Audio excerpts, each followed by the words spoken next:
Okay, so verse 1.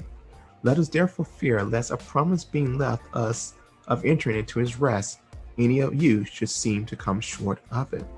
So we should fear or have a healthy reverence for the Father, for the Son, for the Spirit. Otherwise, the very promise that was given to of old and was forsaken or fell short of, we can fall short of it as well. And we have to continue to be pushing toward that rest of the Father. And again, one of the best way of exhortation as it comes today is that Sabbath. The Sabbath rest continue to remind us of what we're looking forward to. All the worries and cares of the week of working and struggling along, and then that seventh day come. And no, only thing we have to focus on is serving the Most High, serving our fellow man, and just having a heart of giving. Verse 2.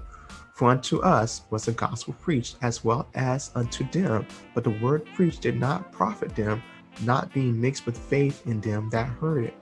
So I find this very interesting. They had the same good news. The Messiah was there in a different form, bringing him the gospel as well. And people want to resist this, but that's the clear message that's going on right here. They will preach the good news. They will teach a way of coming to the Father. He had chosen a people, and is talking now to the descendants of the Israelites that, listen, they've taught the gospel. Now, will your heart harden, or will it be open and be mixed in with faith, with belief, so that it profits you, unlike your forefathers? Verse 3.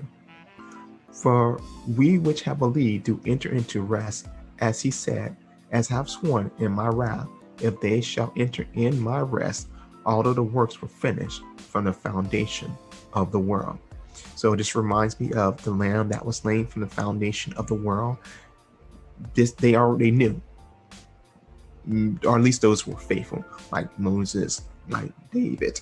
These people knew of the lamb that was coming, while everyone may have been unaware because of unbelief and them being unsteadfast in keeping the commands of the Most High, of, like I said, keeping that Sabbath rest, and that is leading to the ultimate rest that the Father is bringing us to, or want us to join Him in.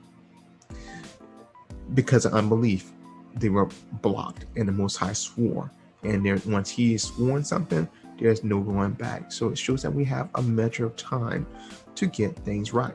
He's given us grace for a certain period before He moves on, and we must catch Him in that period of grace before it's too late. Going on to verse 4. For He spake in a certain place of a seventh day on this wise, and God did rest the seventh day from all His works. So this is definitely tying in to the whole Sabbath, this each week coming back to this. It's conjoined, it's joined together. And part of the problem is when we miss out on that pattern week after week after week, we are missing out on that message of that the rest that the Father wants to bring us when all things are brought to a conclusion. And that's why it was a commandment, so that we could always be seeing where we're going to, so that our faith will continue to increase each and every week. But when we miss out on that, when it's substituted for the first day, the Father's Day, from the first day, even though just around the corner, it leads to faithlessness. We walk out of the way, and therefore we have no clue what the ways of the Most High are. Okay, so going forth, verse 5. And this place again, if they shall enter into my rest. So how do we enter into that rest? Is that continue coming back week after week. And when we miss out again, it's detrimental to our faith. Like, there's no entering into the greater rest of the Most High if there's no going through the weekly, the preparation, if you will, the dress rehearsal, so that we are getting our hearts and aligning it perfectly with the Most High. Verse 6. Seeing therefore it remaineth that some must enter therein, and they to whom it was first preached enter not in because of unbelief. So again, to that promised land. Now going back to the broader scope again. It was preached to the first, but they rejected it. And are we doing the same? Is the question we should be asking ourselves. Are we walking in unbelief through our daily action? Yes, even the aspect of time must be taken into account when we're trusting the Most High. Are we trusting the Most High with an activity that is tangibly, there's no immediate repercussion? Like if you break the Sabbath, there's no immediate repercussion. But are we moving forward in the right direction? Are we just pushing to the side? No, I see nothing, therefore I'll do nothing. Like say if someone murders you, murder somebody, then you see that repercussion immediately. But as far as the aspect of time or holy days or anything like that, no. That is kind of something that's in the spiritual realm that it does require faith to participate in. Verse 7. Again, he limited a certain day, saying in David, today, after so long a time, as it is said, today, if you will hear his voice, harden not your hearts. So this is in the Psalms. It eludes me right now which one particularly it is talking about, but it talks about worship in that particular psalm as well. And like that is something, a holy convocation that happened on the Sabbath. So there's these hints, but it's left at a minimum so that people come to that conclusion. I need to walk out on faith and do what the Most High say in every aspect of my life, in my relationship with one another, in my relationship with the Most High, and especially when it comes to the Most High, in the one commandment he told us to never forget, which is to remember the Sabbath. It's the only commandment that comes with that tag in front of it. All the rest of them, there's no remember, but he knew that we would forget that, and that's a distinguishing mark of his people, of people who are walking out on faith. When everyone else is saying, no, let's do it first, he's saying, no, let's do it last. The first shall be last, and the last shall be first. That has so many applications to everything as pertains to life and righteousness. Verse 8. For if Jesus had given them rest, then would he not afterward have spoken of another day?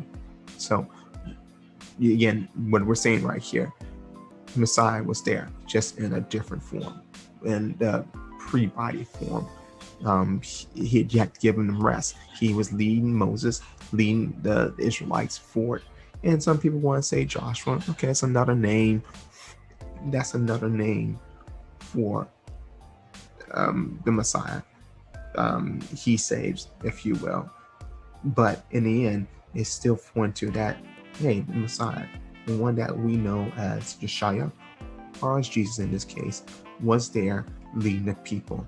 And he is still speaking of another day of rest.